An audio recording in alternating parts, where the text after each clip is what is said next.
Hello you guys, it's Karen. Welcome back to my channel.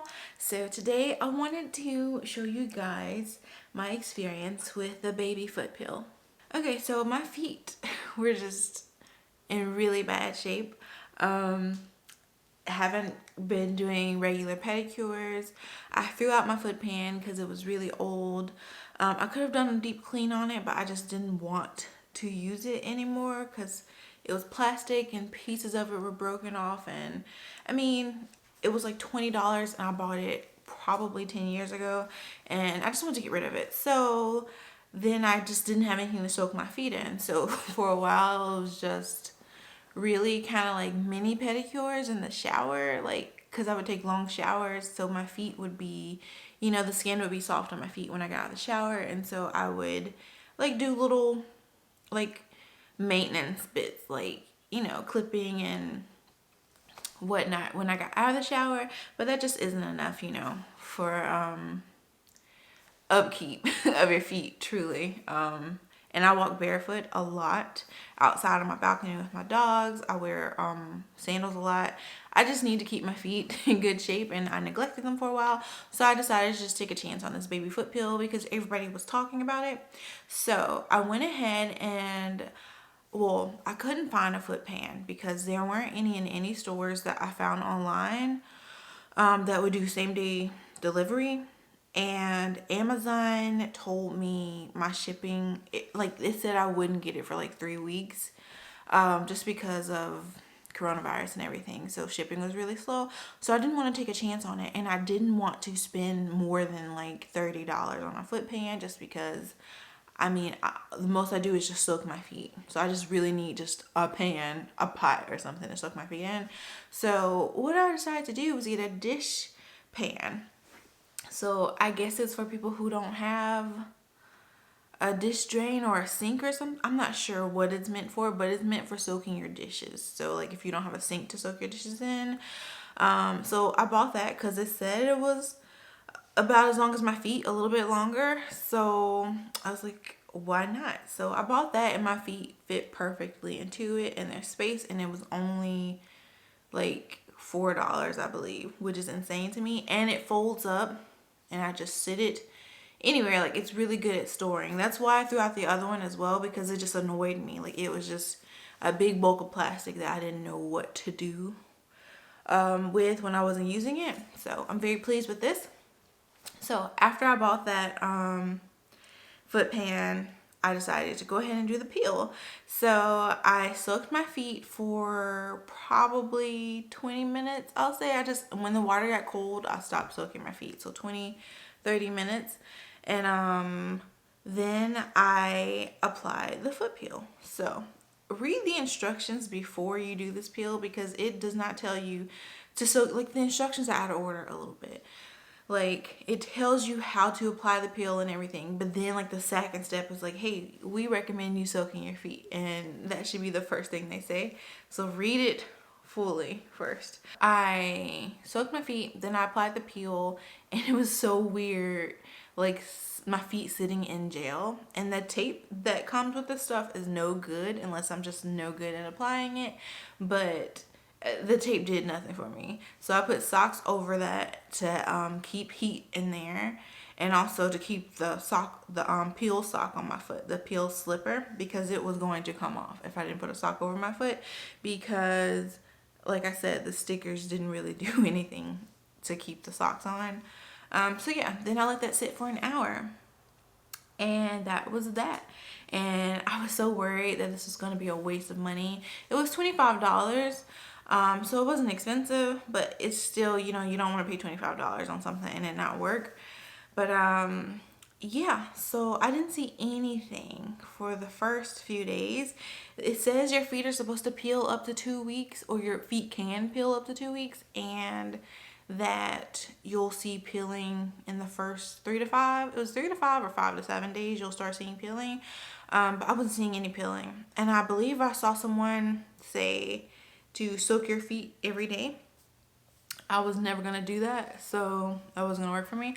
But so yeah, my feet are extremely dry too, so that could be why I wasn't seeing the peeling. And so I was like, well, let me take an extra long shower tonight because I was not going to pull out the foot pan again. And so the night that I took a longer shower, because usually I'm in and out the shower in 5 minutes, so I stayed in for like 15 minutes that night. And when I got out, like after my feet had dried off and everything, I was just chilling on the couch. I wasn't even thinking about looking at my feet, but I guess I crossed my leg or something, and then I saw this big chunk of skin just like flapping off my foot, like it was peeling back. And it was like so cool to see because it's like, oh, this mask is working. And then it did that for the next few days. So like it peeled like that for like 3 or 4 days, I'll say. And then the bottom of my foot completely stopped peeling. I did have some really bad calluses on the side of my feet. So those parts still had like little dead skin bits. Like I would see it was still peeling a little bit.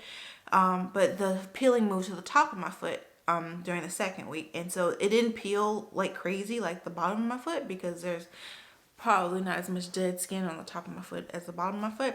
But my feet did look ashy, and like you see like little like pieces of skin like flaking off. And yeah, so that lasts for probably a week. The feet on my the skin on the top of my foot was like peeling. It just looked like my skin was just really dry. So it wasn't like peeling off like big chunks of skin like it was on the bottom of my foot. And yeah, it just gradually disappeared, the dead skin. Like I just gradually stopped seeing dead skin. Probably after like 3 weeks, there was just no dead skin anywhere. And I had really forgotten about the peel completely because so much has been going on. But one night I was in the bed and I turned, or I was moving my feet or something, and I realized I didn't hear that like, you know, that crunchy, like crumbling, that rough, like that friction sound if your feet are rough, rubbing against your sheets. Well, I didn't hear that, and I was like, that mask actually worked. And now these results are of course temporary, just like any peel, because my feet are rough again, but they're nowhere near where they were before. It has been like a month since I last used the peel, and so I'm going to just do regular pedicures now since I have that pan I was telling you that I just bought, and it's really easy to deal with. I just fill it up with water and then I can just store it back under my sink, so that's easy. And so I think the peel is really good for like a jump start to maintenance with your feet, but it's not like a miracle worker. So if your feet are really jacked up, it's not going to fix your feet, like, because I have like some really rough calluses on the side of my feet, and I can still feel where that skin is thicker there, but it's not rough like it was before. Like it's not as thick as it was before, but that peel didn't, fix that or get rid of that. Maybe if I do the peel again, it'll work. Maybe doing it a few times will get rid of the rough calluses, but I'm not really interested in doing it again right now. I just did it for the hell of it because I was in the house, and why not do it? Why not peel? Like I was doing a lot of body maintenance before I went back to work because self-isolation. But yeah, I recommend doing the peel because it's just fun. I think it's cool to see skin peel off. But yeah, and it was cool having smooth feet. I think it's worth $25. It's not a miracle worker, so if your feet are messed up, you go to a foot tech, because this is really, it's an at-home thing, so you can't really expect it to change you completely, but it is really fun, and I would definitely recommend it after vacation, like if you've been walking a lot. Well, I see some people would say before vacation, so your feet are pretty and stuff, but my vacations are usually me walking around a lot, like exploring things. I don't just chill on the beach. So it just depends. If you're going to be showing off your feet and want to look cute, do it before vacation. But me, I like to pamper myself after vacation because I tend to neglect myself during my vacations, because my vacations are me like doing shit, like hiking and being kind of wild. So yes, I like this mask, and I may buy it again one day, but really it was just a fun experiment for me to do at home. I totally recommend it. Let me know if you've used it. I didn't burn or anything at all, and I was kind of worried that it would, just because of the way it smelled and felt. But I did see that there's a lot of like natural ingredients in it. Kinda, I mean, there's some some flowers like thrown in like after all of the strong chemicals at the beginning of the list. But yeah, so I think it would be okay for sensitive skin because I am extremely sensitive. I break out and get a rash from just about everything. But yeah, it was cool to try it and I enjoyed my experience. Thank you so much for watching. Give me a thumbs up if you like this video or if it helps you make your decision on buying the baby foot peel or not. And yeah, thanks for watching and enjoy the rest of your day. Bye.